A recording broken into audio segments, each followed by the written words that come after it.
School service কমিশনের online আবেদন আজ থেকে শুরু এবং এখন তোমরা যদি দেখো এই মাত্র আমি দেখলাম এখনও পর্যন্ত কিন্তু সাইট এখনও ডাউন হয়ে আছে, এখনও যে সম্পূর্ণভাবে খোলা যাচ্ছে আমি কিন্তু খুলতে পারিনি। যদি তোমরা খুলতে পেরেছো অবশ্যই কমেন্ট বক্সে কমেন্ট করে জানাবে। তো এই যে ফর্ম ফিল আপটা তোমরা করবে এখানে কিছু সতর্কতা অবলম্বন তোমাদেরকে করতে হবে। দেখো, দীর্ঘ 10 বছর পর তোমরা এই সুযোগ পেয়েছো।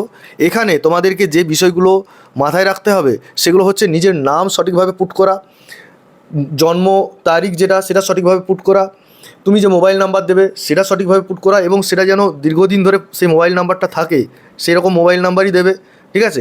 মানে তুমি যেটা পার্মানেন্ট নাম্বার যেটা ব্যবহার করো সেই নাম্বারটা দেবে। কাস্ট সার্টিফিকেট, সেই কাস্ট সার্টিফিকেটটা তোমাদেরকে দিতে হচ্ছে। এরপর তোমার কাছে রাখতে হচ্ছে কি তোমার এডুকেশনাল সার্টিফিকেট যেগুলো রয়েছে, মার্কশিট যেগুলো রয়েছে সেগুলো তোমার কাছে রাখতে হচ্ছে, সেগুলোকে স্ক্যান করে আপলোড করতে হবে। অবশ্যই রিসেন্ট পাসপোর্ট সাইজ ফটোগ্রাফ রাখছো, সেটা তোমার ফর্ম ফিল আপের সময় লাগবে, কাজে লাগবে, ঠিক আছে? তো এইগুলোকে একবারে সঠিকভাবে দেখবে যে কোনো জায়গায় ভুল হচ্ছে কিনা। দরকার হলে একটু ওয়েট করে যাও। যেমন ধরো আজকে এমনিতেই এই সাইটটা ক্র্যাশ হয়ে আছে, সাইটটা এখনও খোলা যাচ্ছে না। তোমরা যদি মানে এর খুলতে পেরেছো বা তোমরা যদি ফর্ম ফিল আপ করতে পারছো তাহলে অবশ্যই কমেন্ট বক্সে কমেন্ট করে জানাও। ফর্ম ফিল আপ শুরু হওয়ার পর আমি একটা ডেমো দেখিয়ে দেবো কেমনভাবে তোমরা ফর্ম ফিল আপ করবে, ঠিক আছে? একদমই ভুল করবে না। দেখো, একটা মোবাইল নাম্বার দিয়ে তুমি যদি ফর্ম ফিল আপটা করো তারপরে যদি ভুল হয়ে যায় সেটা কিন্তু আর সেই মোবাইল নাম্বার দিয়ে করতে পারবে বলে মনে হয় না।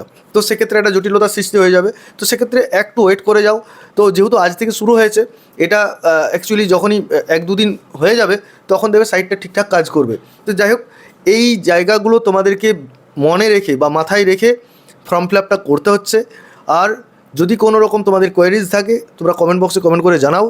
আশা করি আগামীকাল থেকে তোমরা সম্পূর্ণভাবে এই ফর্ম ফিল আপ তোমরা করতে পারবে। একটা বিষয় কি, দীর্ঘদিন পর এই ফর্ম ফিল আপ তোমরা করছো, তোমরা প্রস্তুতিটা সঠিকভাবে নেবে, প্রস্তুতি ভালোভাবে নাও। এখানে নিজেদের পড়াশুনোর উপর কোনো রকম গাফিলতি করবে না। এই যে 2 মাস সময় পাবে বা 3 মাস সময় পাবে, এই 3 মাস সম্পূর্ণ নিজেদের মধ্যে নিয়োজিত করে রাখো, নিজেকে নিয়োজিত করে রাখো পড়াশুনোর মধ্যে।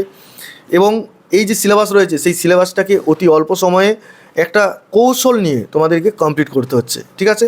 যাই হোক, এরপরেও যদি তোমাদের কোনো কিছু কোয়েরিজ থাকে অবশ্যই কমেন্ট বক্সে কমেন্ট করে জানাও। আজকে এই পর্যন্তই। সকলে ভালো থেকে সুস্থ থেকে বলে আজকের ভিডিও এখানে শেষ করছি। ধন্যবাদ।